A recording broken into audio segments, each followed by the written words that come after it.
欢迎收看宝洁点评。当你看到两个大黑帮在火拼的时候，你看到了刀光剑影，你看到血流成河，你看到他们势不两立，那这个战争可能要持续下去。可是你在中间如果听到条件出来了，金额出来了，有谈判的价码出来了，就代表这个战争慢慢在收尾。全世界的黑道都一样。现在川普当了美国总统，他就把事情当成黑道老大在经营。他现在把价码都丢出来了。他现在传出来说，对中东的国家，也就对波斯湾的国家说，如果你们要继续打下去，5兆美金，你要花5兆美金。可是如果你要收尾的话，你2兆5给我，我就开始收了，就代表什么？川普开始在勒索了，川普开始在收尾了。而这个收尾是我一边在谈条件，我一边我的军力还是做极限的施压。我们昨天已经谈到了，在这样的极限施压的状况，伊朗已经出现了缺油、缺电、缺粮，甚至它的整个电信网络也都断绝。在这样的状况下，这个谈判真的已经在暗中进行了吗？而且可怕的是，或者有趣的是，这个谈判的价码都已经慢慢的浮上台面。好，我们今天请到4来宾，大方首一的财经专家黄寿胜，大家好。好，这是美岛电子报董事长吴志强，大家好。好，第三我们要特别介绍，他是《金周刊》的资深记者王子成，子成你好。大家好。好，第四位是资深媒体人3虎之，大家好。好，所以我刚刚讲的时候，前两天们打的刀光剑影，是我们看到了川普绝不的极限施压。但你说决定就在5天以后，因为他要等他的迪里波利，要等他的全世号的2栖登陆舰到这边做最后的解决，就没有想到我一方面高度的施压，极限的施压，而且把你所有的部队全部都逼在山洞里面不敢出来。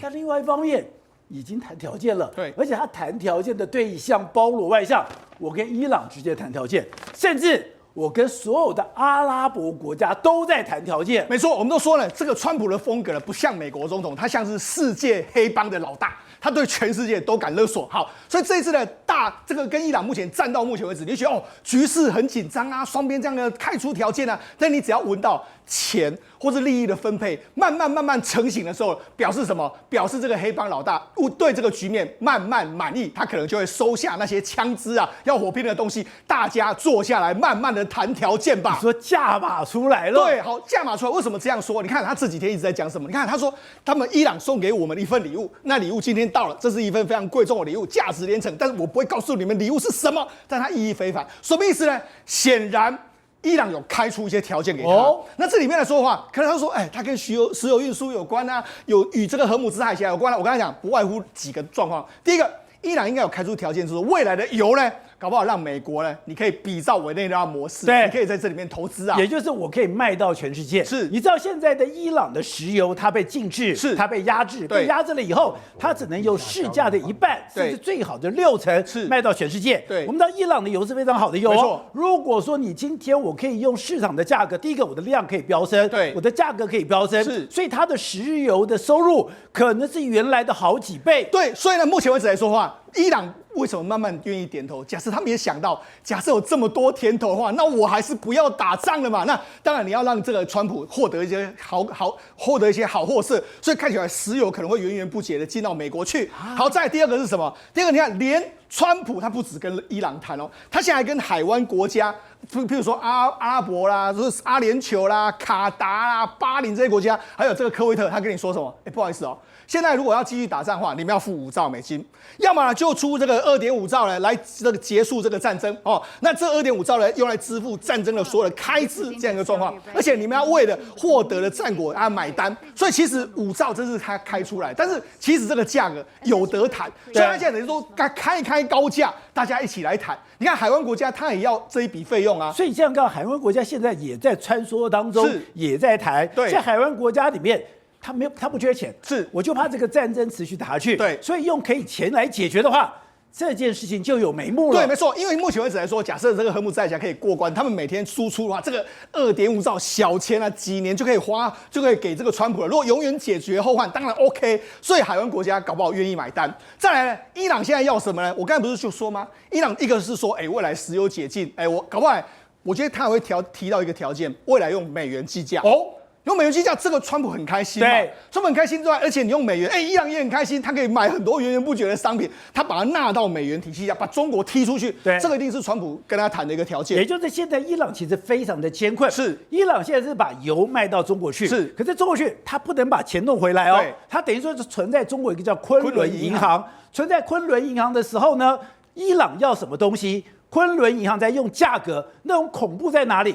这个价格是我定的，没错。可是外面的市价是3块钱，我就说我6块钱卖给你。是，伊朗就只能吃这种闷亏。是，可是没有办法，在全世界制裁之下，其实伊朗是吃了很多中国的闷亏的。没错。所以说，如果我能够开放，我能够用市价，我能够等于说直接的去卖到全世界的话，那个对我来讲是一个巨大利益。对，我们看伊朗现在的局面，中国还是继续跟他买油，中国还是可以输送东西给他。为什么伊朗今天会搞到人也没有，什么粮也没有，什么都没有？因为中国就两面手法，我低低的给你买油，然后高高的价格把你卖东西给你。对，他等一下吃伊朗的闷亏，伊朗也知道。那现在搞不好川普就说你以后买美国货嘛，美国都可以给你，搞不好他们还开出说我们一年才买多少美国的商品，这个才会他很开心嘛。所以川普没有什么不可以交易的。对，我一方面跟你打得你死我活，一方面帮你进行大屠杀，一方面我在跟你做生意。是，当然了，我觉得人民苦啦，但是高层一定都想他们的利益嘛。对，好，那还有什么？现在听说伊朗就说有一个条件，说以后呢，荷姆斯海峡我们可以收这个通路费。那这个其实呢，对这个川普来说没有什么问题，你要收就收嘛，反正美国船只又不经过这边，你通过就通过啊，比照苏伊士运的，让你们伊朗赚也无所谓，只要你们愿意点头，我让你赚啊。因为之前我想说，有可能吗？你怎么可以把一个海峡据为己有？是我们不是讲说这个海峡都要有航行权吗？对，他们就跟我提醒说，不对哦，苏伊士运河是谁在收钱的？对，埃及在收钱的。巴拿马运河是谁在收钱的？巴拿马运河在收钱的。对，所以你不是没有潜力啊，所以你这个东西也是可以瞧的。对，你看现在的这个船只图来说，已经有船只开始通过这个荷姆斯海峡。对，我跟他讲一下，荷姆斯海峡的话，你不要以为说它船只会这样过，因为船只这样过的时候，这边的岸比较浅，它大部分都是会按照北边这样通过，都是这样通过的。这边的水比较深，所以它都是这样通过。所以伊朗对伊朗那个地方，对荷姆斯海峡有非常大的控制权，原因就在这个地方，而且一定要夺下克什姆岛，就在这个地方，还有这些小岛，这原因就在这边。好，你不是说，哎呦，这个走南边就没事，可是问题这边才能够走大船，这是它的美感所在。对，好，那我们再看，那你想说啊，那就在谈啊，没事了吗？对，我跟他讲，不是这样子的。我来黑帮的谈判逻辑不是说我们谈的就没事，谈的过程照样在外面开杠啊，大家开枪还是照样开啊，该开的该开还是开啊。我听过刘邦有一个故事，刘邦有那个时候他不是在谈判吗？是，谈判的时候是状况怎么样？等我看啊。刘邦有就在座上，他可能就在吴董这个位置。是，就大家谈判的时候怎样？每个坐在位置上的人坐下来，第一件事情什么？把枪放在桌上。没错，就是这样。宝洁演得非常好，就是什么意思？我要的就是我要用绝对的，在谈判桌上绝对要用绝对的气势压住你嘛。这个川普现在就是用这个方法，什么方法？他现在一边跟你说，还有5天的时间到5月27号，3月27号，但是另外一方面呢，他开始调兵遣将，来到你的门口。这个我们看到有一个既视感，什么既视感？你记不记得马杜罗之前被抓的时候，他不是也是这样，陈兵在你的面前跟你谈判，说你自己滚蛋，不滚蛋的话你走得巧。他现在就是用这样的方式啊，他来到这边，你要不要接受所有条件？不接受，我马上就开始开战，所以你就知道美国是这样两面手法。我一边我枪指着你的头，一边我谈条件，看你要不要接受。没错，他就是把枪架在你的脖子上，就说你要不要，就这样一个状况。好，那么讲他现在怎么调兵力呢？现在2支远征部队来了嘛，第31还有第11远征军嘛，一个是全师号，一个是所谓的迪利波里号，有7500名的这个海军陆战队，80的空降师在这边有3000名，然后还有什么75的三角洲游击兵团，还有第160的特种部队，这个所谓的海豹突击队都来到这个地方，所以等于是他现在压重兵，他等来，我觉得很有可能是这个周末，搞不好礼拜5谈不拢的话，周末或是某个时间他就直接开始打。对，所以现在伊朗为什么开始开条件出来，就是他真的认为说不坐下来谈是不行了哈。那另外一个，当然就有人问到川普啊，说哎你这跟他们谈判，你信他们干什么呢？对，他说，然后他说什么？他就说我谁都不信，我也不信你啊。所以他就说。接着的补刀会更加的致命，所以我就说，现在目前为止来讲话，川普在预谋一个机会，如果你如同黑帮的逻辑坐下来谈，坐下来谈不成的时候，那就继续再开枪。我觉得这就是川普目前为止，而且我压着你，要你一定要上谈判桌，而且同意我的条件。好，所以吴董，其实今天川普在白宫跟记者那个对话其实非常有趣。他说：“伊朗你相信吗？伊朗他会信守承诺吗？如果你不相信、你不信任的话，你要怎么跟他谈判？”然后那个川普怎么跟他讲？我也不相信你啊，我因为认识你，所以我更不相信你啊。然后他讲说，我信不信任没有关系。我可以跟他交易，你以前讲过，川普没有什么不可卖的，他很确定，他可以跟伊朗交易，这个是一个非常重要的讯息。而且你之前讲过，海湾这些的金主会出钱，现在也确定了，要么就5兆，要么就是2.5兆，甚至你说连中国都出手了。中国现在是一个幕后的这个叫做调节器，the regulator， 他不愿意到台面上。因为台面上他背负这个失败的责任，风险太大，但他这各方他都有影响力。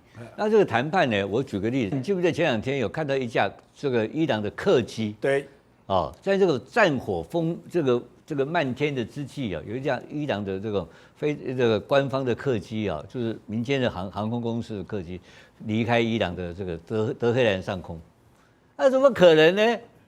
这个时候我全部给你封锁掉了，让你这边这就是代表团出发了。那伊朗提出什么条件？伊朗说很简单啊，战争要赔偿啊。你刚不知道几十兆吗？很简单，日后投资嘛，然后还要解除制裁嘛，对吧？还有最更关键的荷姆兹海峡怎么办？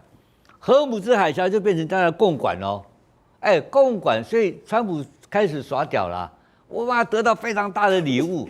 什么礼物？荷姆兹海峡。荷姆兹海峡，然后他同意让荷姆兹海峡以后邮轮经过收费。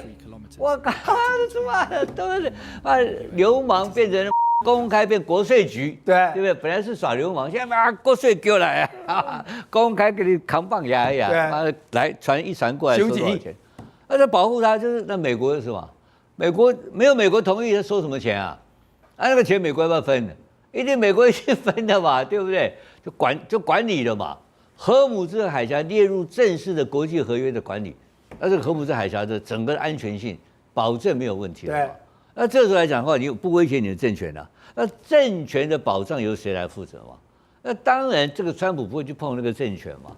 我要的东西要到最重要，所以他要到荷姆兹海峡的管理权的情况之下，他等于控制全世界人员了。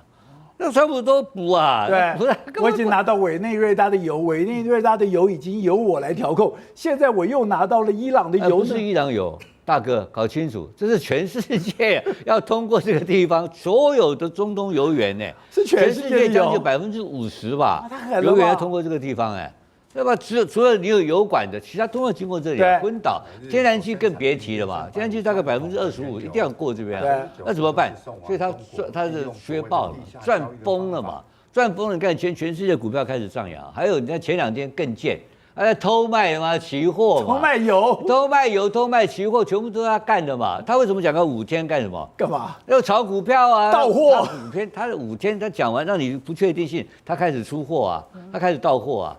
到货完了，中间大家不敢动啊，所有人都看他怎么表演啊，都要跟他后面走啊。所以这个结局，然后我就听到另外一个消息，听说在4月24号、25号左右，北京有好几个就涉外的大型的这个国际观光饭店，现在停止接客，就客满，突然宣布客满。我一想川习会要开始了，他这边有把握的嘛。那为什么中国决定这个东西川习会有可能推动？中国人后面操盘嘛，大家都讲好了。对，所以我觉得最后的关键，你讲的那个关键问题，刚刚讲就是说有2个关键，一个就是说我解除你的制裁，对，我开始经济开始跟你正常化，这样一补就很补啊，对，赚疯了，对不对？然后荷姆兹海峡的利益确保，所以这2个都确定的情况，那马上伊朗就整个翻身了。然后另外一个，以中国来讲更重要，中国宁愿买贵的石油不愿意买那个伊朗不稳定啊。你把这3天打鱼2天晒网，我这个国家要长期发展，我20年的油源没有问题啊。那这样一搞下来的话，只要国际合约确定，那中国宁愿买贵20%，贵10%，安稳稳的把国家整个经济发展。而且你讲了一个中国的角色是我没有想到的是，伊朗如果可以苟延残喘的重要是，它最后一口氧气是谁给的？是中国给的。现在刚才讲，我已经把你打到断粮了，我已经把你打到断气了，我把你打到断水了，我已经把你的网络全部打断掉。现在谁可以给你粮？谁可以给你这些资源？只有中国可以支援。所以中国只要这边稍稍的卡住你一点点。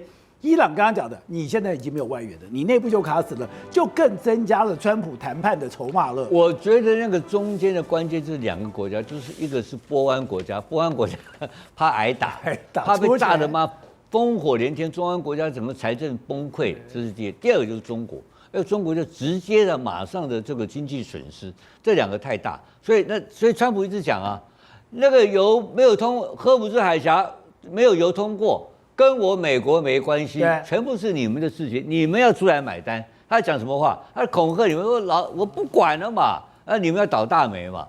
其实那个时候双方一直在谈，那谈的条件很简单的条件就是说要有一个保证，还有一个金钱是个核心问题。对，炸得乱七八糟，那重建的经费谁出？是，那一定是不爱国家。你记不记得我们以前在这个清朝时候？8国联军每一次一打完仗，清朝要签什么合约？丧权辱国。丧权辱国合约里面有一项最重要的赔款，要赔钱。这些钱现在谁赔？当然是波湾国家赔嘛。波湾国家别的不多，钱多嘛。我就给你伊朗10兆5兆没有问题啊。整个伊朗就恢复正常化。但是这里面有个赚最多的人是谁？就是川普。因为川普在这个里面，他一定拿到了荷姆斯海峡的管理权或控制权的其中一部分。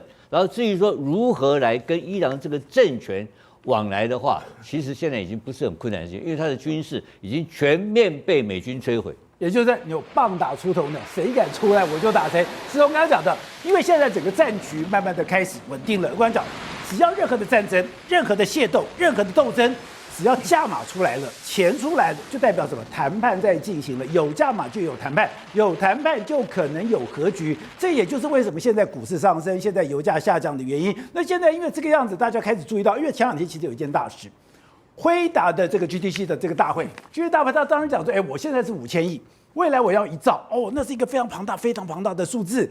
之前是因为被波湾这个战争给压住了，今天大爆发，对，就是把这个当时黄仁勋所 picture 的这个大的梦，给要填补回来。对，没错。事实上，最近有非常多事情，包括说 GTC 大会啦，还有伊隆马斯克要盖这个 Terafab 的这些晶圆厂，其实都是利多。但是因为大家还是很担心，川普什么时候要打仗啊？大家很担心嘛，对，所以压出了那个所谓的多头的气氛。但是今天呢，看起来我们讲了嘛，大家闻到钱的味道，川普都好像看到钱的时候，重点是价码出来就好谈。没错，那这个股市也是一样啊，有这个东西，他们就知道可能多头的火花就来了。所以很多人就是以前李登辉有一个名言，是能够用钱解决的事情都是小事情。没错嘛，所以你看，事实上今天台股不是演一个这个绝地大反攻吗？上涨了这个开盘上涨113点之后，最后收涨826点嘛，对，史上第7大涨点。那今天外资也回来了，外资今天买了365亿，看起来的话，外资真的一直卖，他今天终于也开始买，所以看起来的话，川普的这个决心来说，大家似乎看到 money show me the money。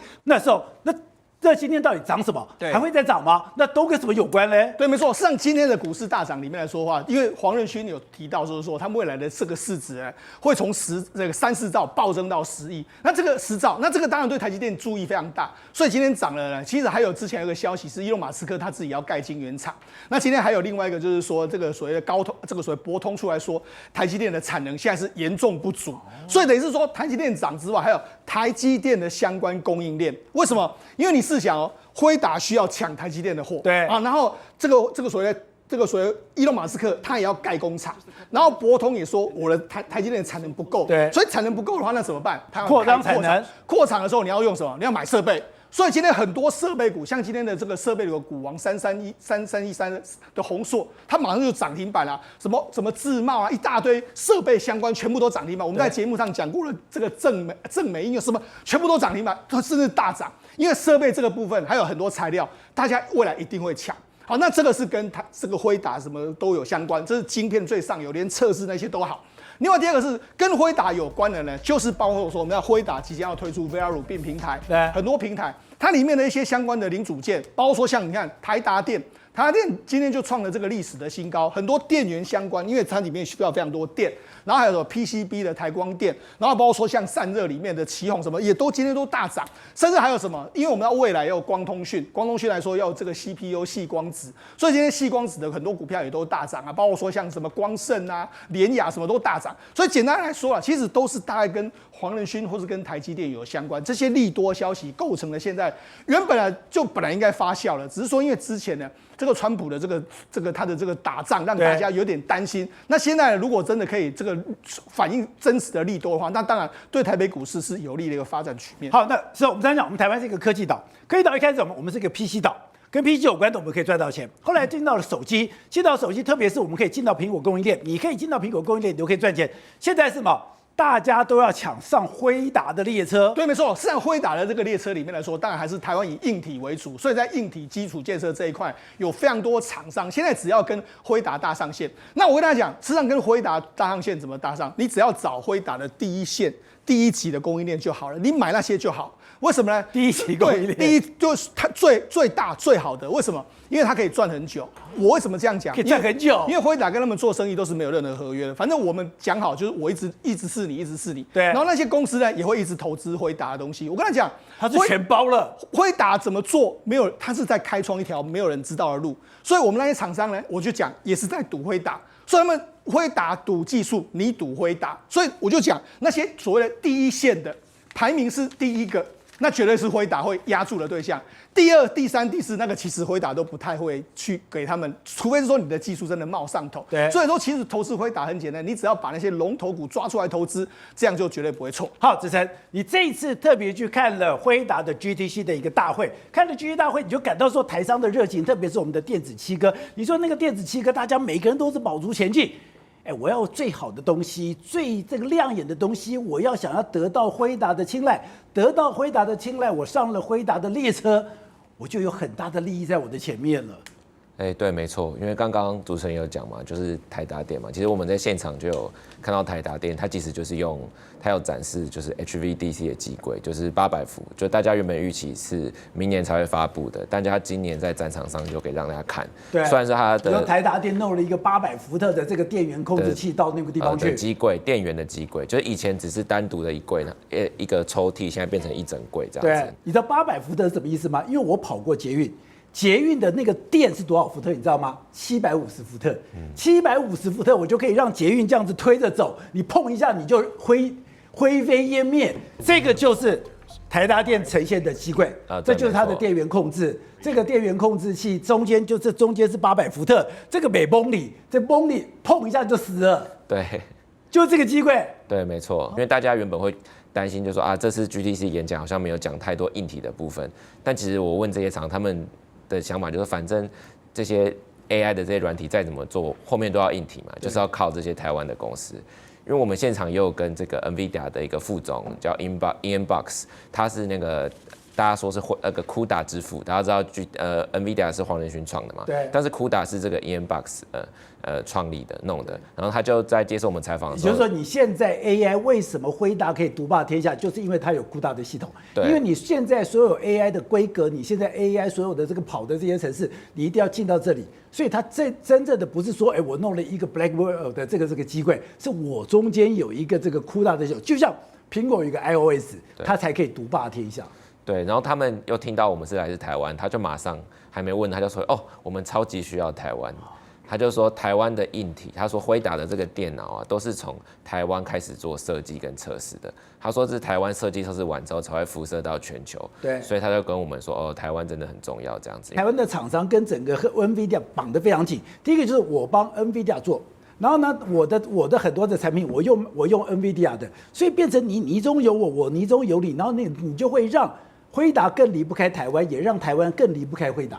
对，这也是跟我们听起来就是跟黄仁勋他的想法有关，因为这可以有3层，就像鸿海跟伟创，他跟辉达是复杂的上下游关系，他们同时帮辉达做那个 GPU 的模组，但他们做完模组之后，又会跟辉达买，然后做成机柜。然后刚刚主持人讲的是说，因为辉达他有个概念，就是说他觉得这些供应商赚他的钱，那供应商也应该要回头去因为辉达它其实有一个想法，是他们想要转型去做软体，所以它其实在一直有在跟大家讲，它有做比如说智慧工厂啊，或者是智慧城市啊，或者是自驾车啊，就比如说他就希望比如说鸿海、广达、伟创、台达电这些公司，他们都用在现场展示用辉达的软体去弄，比如说用盖工厂啊，或者是弄自驾车啊，就是证明就说啊他们的关系不只是有一层这样子。或者，其实现在国民党内的这个风暴也越来越烈了，越演越烈，它有可能是第一个，它有可能改变它的路线；第二个是它有可能自己内部核爆。如果真的自己内部核爆的话，对他2026的这个选举会有极大的影响。马英九办公室里面现在对萧旭晨讲，这是刀刀见骨，刀刀见骨，我要摧毁你所有的信用。连马英九今天都接受专访说，你见得到底谁？你到底拿了什么钱？我就直接指你有问题。这个问题出来了以后，马上就传出另外一个消息消息就说，国民党中央说，我们以后没有所谓的这个政协会了，以后都是什么的附录交流。这个代表什么？中国出手了，也就你搞这么难看，你今天的这个已经斗臭了，斗臭了以后，郑丽文也臭了，郑丽文臭了以后，你已经没有资格跟习近平平起平坐，你已经没有资格跟习近平把名字挂在一起，所以你国民党，你不要再跟我讲政协会了，没有政协会这件事情了。可是萧旭晨又出手了，萧旭晨就我觉得那个刀越砍越狠，刀越砍越狠。你看他再出了一个脸书，中间有7段话，都说马英九忘记了，马英九亲自交代过，但是马英九忘记了，就把台北政坛一个大家不能说的秘密给引爆了。马英九怎么了？马英九为什么这么久的时间里面都没有出现了？马英九这么长的时间里面，为什么都没有公开亮相？更重要的是，两岸是他最关心的部分。两岸最关心的部分，后来为什么都是萧旭晨去？萧旭晨就见王沪宁，为什么都没有马英九的身影？这么大家的问号，被萧旭晨那个马英九忘记了给点出来了，给撩拨出来了。大家问，那马英九怎么了？另外就是马英九当然讲，好，我今天就去接受联合报的一个专访。接受联合报的专访，我就20分钟，可是不接受还好，接受20分钟的专访，反而把马英九的问题给暴露出来了。因为马英九现在的状况是越杀越凶嘛，杀了不对，先是发声明稿说你们有财政纪律问题，我要移送检调，结果最后马英九自己又跳出来接受专访，就说你亲上火线，上士对下士，自己对一个前幕僚杀成这个样子，就大家觉得很莫名其妙。但是你杀到这样之后，旭晨不得不反击嘛，所以旭晨不断在提醒说他忘记了这件事情，连联合报专访也去问他说你是不是忘记了？他就讲说马英九说我们年纪到了这个年纪，有些事情可能没记清楚，但不会有很多。好，然后呢，他对他自己是不是忘记这件事，他也没有明确的回答。对于旭晨的A 钱的指控，他也没有一个明确的指控，他只说你们有去见台商，你们见台商干什么？我不知道。好，所以变成说马英九这个专访不接受还好，接受了之后呢，媒体就传出来说，哦，他20分钟里面讲话有些重复，然后讲到法务部长。其实最近我今天才碰到一个最近跟他见过面的人，就是说他最近常常会提到，你跟他聊天，他常常会提到他在做法务部长那一段。好，他常常会都会提到那一段。他法务部长之后，他当过台北市长。台北市长之后呢，他当过总统。结果现在他在谈论的过程里面，今天联合报所有的专访里面，他都在讲他法务部长对于他的台北市长8年台北市长，对于他8年的总统，他竟然只字未提。所以他就而且中间因为他讲话有重复，所以导致说他原本一个 re 好，你看他亲上火线，当然是一定有稿子有安排的。结果戴霞玲只好出来20分钟就把它结束。一个我们以前都专访过总统。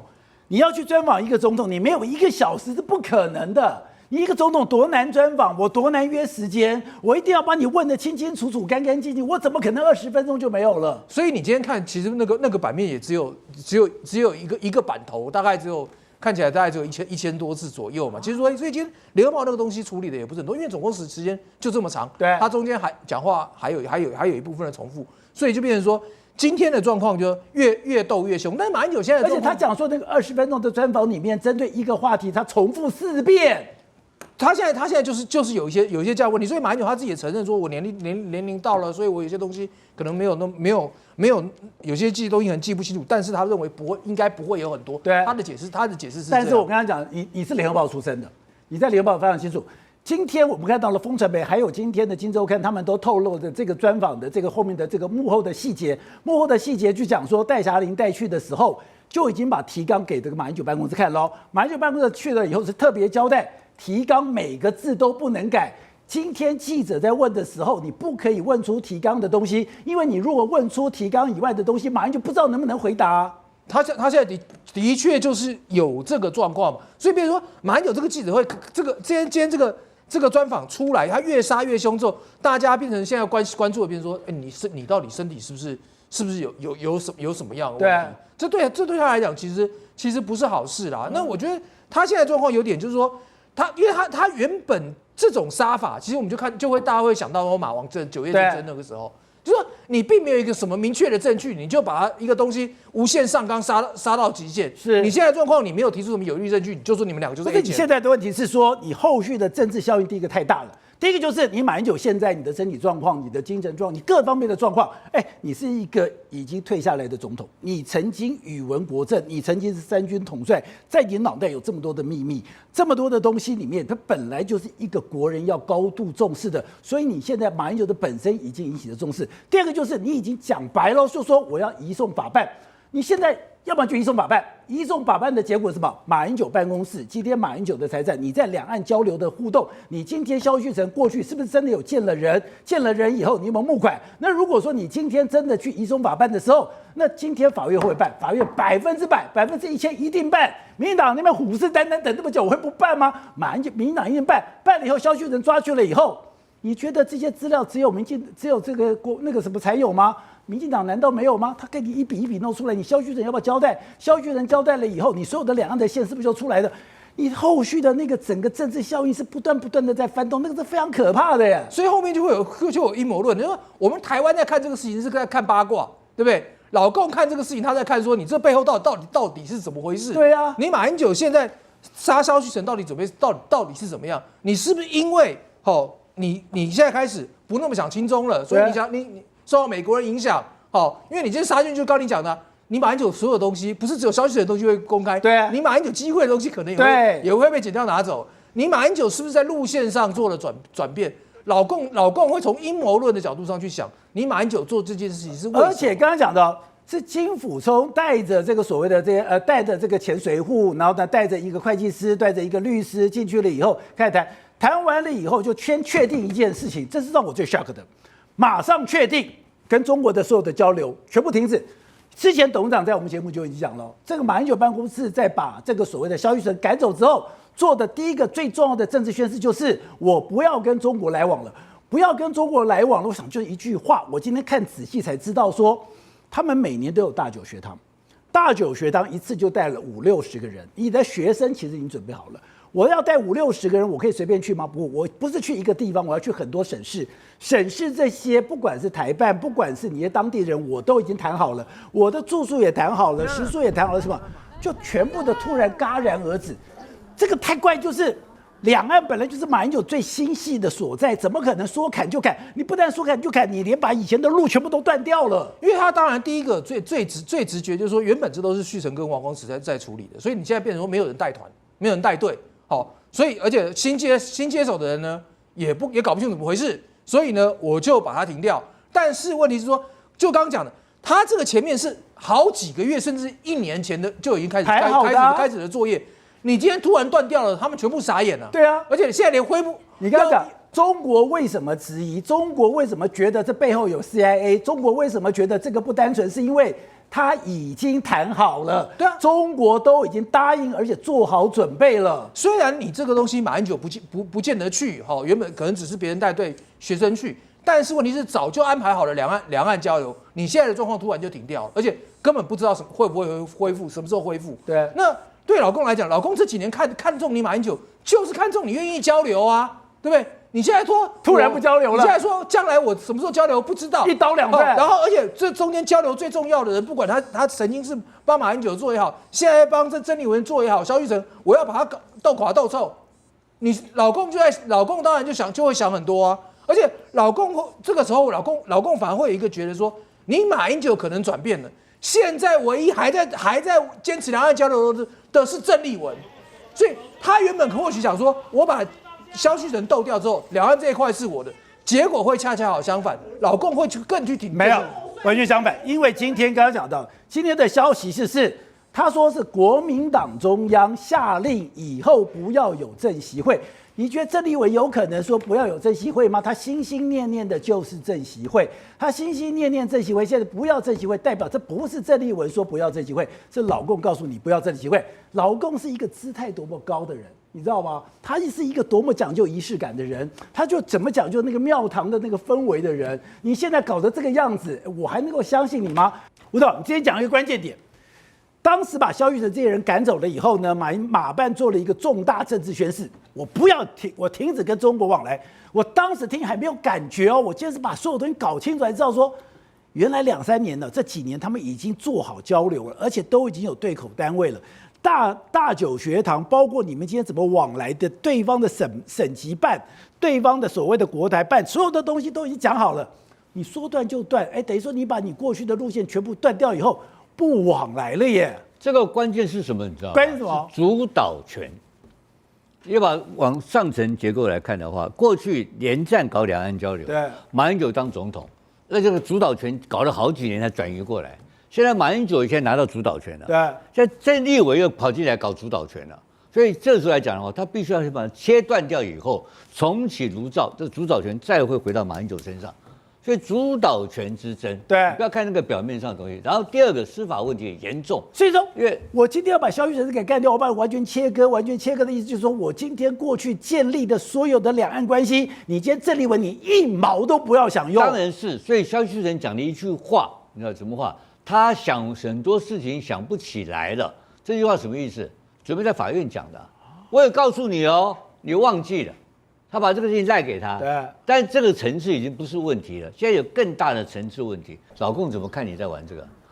我跟你交往，跟你谈了半天，而且如果说今天一个退休总统身负非常大的国家机密，然后你交往的过程当中，你跟我讲了一大堆有的没有的，我也跟你讲一大堆有的没有的，结果妈的全部，你现在突然间你忘了，或者你怎样了？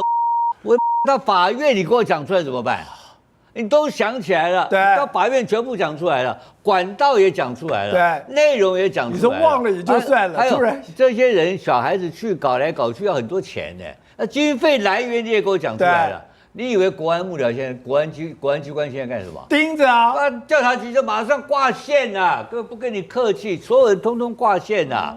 那国民党来一个抓，全部都就是反渗透法。对。马上国安立案调查，这要跟你客气呀，对不对？妈，老公昏倒了吧？我跟你搞半天，你通通都妈的弄法院公开，而且这个结果不堪设想。为什么？他们的官员啊，一辈子好不容易当个部长啊，给你几个家伙一搞，这个锅给砸了，锅砸了，我要退休金没有了，还要坐牢，这才是问题。吴董。这里面当然今天又在发火了，说，你们现在在破坏国民党的团结，在伤害国民党，我就已经没有用了，因为这把火其实根本就是你烧的。你当时不要用贼人那2个字，今天也不会搞到现在不可收拾。好，那现在国民党内部呢，传出了一个消息，要说，以后不要再讲政协会了，你现在给我讲附录交流。政协会不是郑丽文心心念念要做的事吗？不是讲4到6月我就要政协会了吗？怎么可能说政协会这3个字你现在不要用了呢？那不要用了是你现在国民党自己内省说我要低调，还是说根本就中国觉得已经没有政协会了？你今天郑丽文何许人也？你凭什么跟习近平平起平坐？你凭什么跟习近平把名字挂在一起？所以现在不是说国民党下令啊，这搞不好跟你们中国共产党下令国民党叫你不能用政协会了。这个东西不准用政协会，要改成用这个附录交流、两岸交流这个100%是北京指示，这个怀疑都不要怀疑，而且是北京的最高当局指示，因为这个已经伤到他的形象。有伤形象吗？这关北京什么事？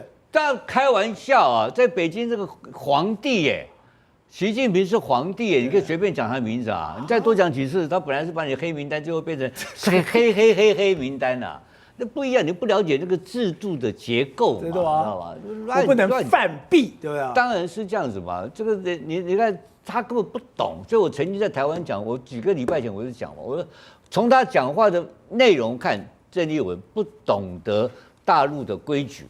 然后第二个，他的大陆的人脉关系有问题，不够好，没人告诉他就这个话不能讲，那个话可以讲，然后怎么样帮他作业，这是一套专业的东西。大陆是有规矩的国家，大陆规矩一坏掉哈，那个官不能当的啊。这是好，这是第一讲的郑丽文的专业不够。对，然后第二个郑丽文的性格，什么性格呢？他目空一切，自以为是。所有的问题，不管他今天骂人，昨天骂贼人，上礼拜五骂吴子嘉，都是天天在骂人。对，我问你嘛，你一个打交道、办交涉的对象，看到这种咖，你会怎么想？而且可怕在哪里？他说翻脸就翻脸，不，所以我刚刚讲的目空一切啊。对，不，老共不怕他翻脸啊，老共翻脸就是你这个人不可靠，把我讲的话你会讲。到现在为止，我不觉得他们的沟通管道已经建立起来了嘛。我要倒推过来，从他一当主席开始，你看唯一跑得最勤快的人是谁？就是萧旭晨。然后中间穿插了一个叫做张荣恭，张荣恭去干什么？去干嘛？不知道嘛，很简单嘛，他妈突然间一个冰箱里面的人跑出来跑去交流，搞自己的事嘛，不是在搞国家的事情嘛。萧旭晨是搞党的事情嘛，结果踩到了马英九红线嘛，或是马英九旁边的重要人物的红线，然后被砍了嘛，就是简单嘛。还有一个，我问你一个很简单的事情，李鸿源跑去搞智库干什么？不知道。李鸿源的专业是什么？水利跑去搞两岸智库。你这个国民党在野党有什么智库好弄的嘛？你自己本身连个军购都搞不清楚，所以这是乱成一团，全部在做生意。讲简单一点，你做生意做到人家瞧不起了。今天为什么小金敢下那么重手？就是知道你这批人本身有可能涉及到不当的财务的处理嘛，不然怎么会送法院干嘛？送法院就是要自清嘛。可是你刚刚讲了，现在刚刚后置有讲哦。送法院是一刀两刃哦，你送法院，你马办的钱要不要交出来？我如果顺藤摸瓜，我透过马办的钱，我马英九的钱要不要算出来？我如果今天这样算下去，我两岸交流的钱要不要算出来？那我们还简单算咯，大九学堂每次就是60个人，一个人5万块，就一次就我最保守哦，就300万哦。300万也不是一个小钱哦，马办没有那么多钱哦，这个钱从哪来？这一搞下去不就天下大乱了吗？钱是最小的事情，是办交涉过程中的管道跟交涉工的内容，这两个才重要。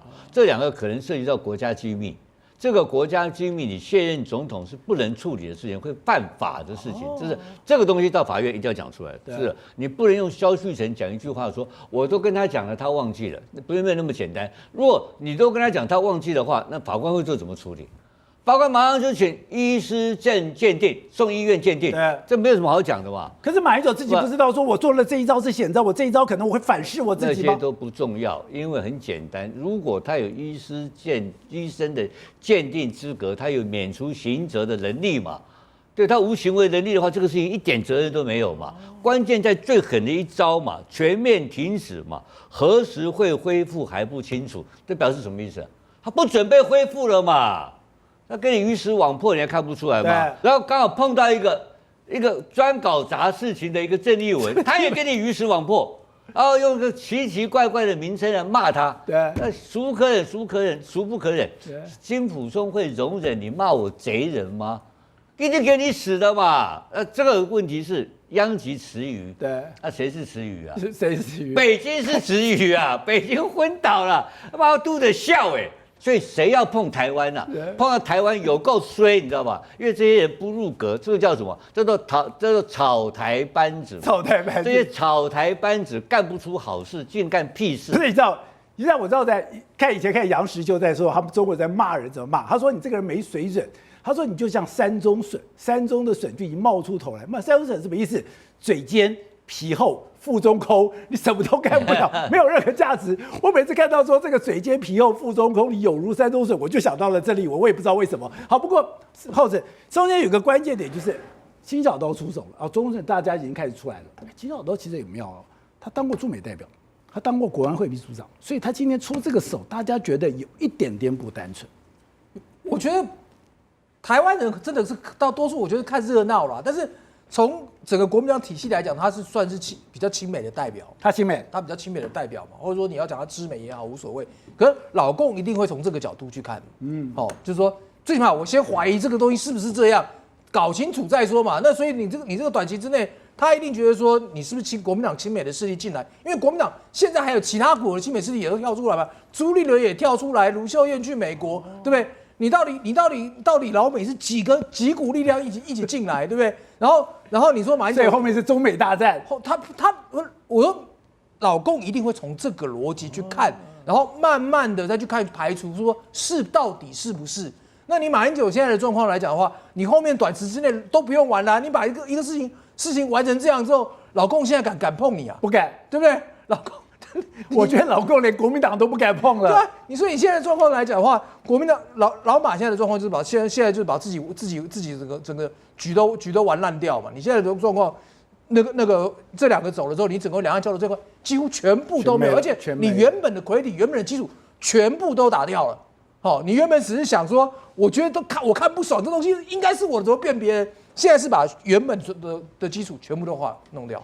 明天柯文哲要宣判，那当时呢，陈清金讲他身体不好，他明天要坐轮理去，可是就今天就释出了一个影片，导播我们现在看，他可以跳舞，我没有想到他的舞还跳得这么好，今天这个事情居然被丢出来了。沈清金为什么跳舞被丢出来？这个很奇怪的一个消息啊，对不对？而且这个对不对？因为他晚上约我出去过几次了哈，都是听歌了啊。那有一个他自己的一个地方，就是属于那种叫小上海类似这一类的哈，有乐队啊，哦，那这一类他的舞跳得很好啊。他说我身体真的很不好。我现在爬楼梯5层楼5个楼梯我都受不了。那我身体这么不好呢，所以医生建议我干嘛？医生建议我要会跳舞，因为呢我小时候学过伦巴，我学过什么，所以我的身体肌肉啊还有跳舞的记忆，所以我是来健康练身体的。不过我看他跳舞，这个跳舞，然后第二个就是说，我们也不要去阴谋论了，到底是谁帮他把这个东西丢出来哈？那这个丢出来是要害他害他，明天要收押怎么办？对，那你这情况很好啊。就把它压起来算了。你现在不是保外就医？不是保外就医，因为这个明天判刑如果是重罪的话，柯文哲最大的风险就是重罪，因为那时候你不要忘记，柯文哲被囚刑几年啊？28，总共28年。对啊，28年，如果判刑是重罪的话，10年20年的话，法官可以当场收押。法官不告诉你啊，因为脱逃，你有逃亡之余啊，当场收押。那他如果用说那生病啊，身体不好啊，他把这个法官就把这个放给他看，大哥你跳舞跳那么好，你到里面去跳吧，当场就可以收押掉啊，他不要傻，这是有人要害他嘛。对，明天柯文哲要宣判，会判重罪吗？会10年以上吗？这个重很重吗？我认为有个关键问题了柯文哲今天讲的一句话，我觉得比较更重要的事情就是说，这个话跟明天的这个应该有挂钩了。他说如果黄国昌在新北市要选到底的话，这个李四川挂定了，就是他们蓝白合有意见嘛，我觉得是抛媚眼，你知道吧？我认为是抛媚眼的。你的意思是说，他要让黄国昌选到底？对呀，不是，就是他这句话是讲给绿营听的嘛，我觉得讨好绿军嘛，对不对？那这个事情就是意有所指嘛，你们最好不要跟我搞成这样。他不是怕判重罪，他怕明天被收押。没有人怕判重罪，收押受不了，收押以后他就完了。他如果没有被收押，在外面继续混，他可以继续讲他民主理念。57台每晚9点，宝洁点兵点出全球战略新布局。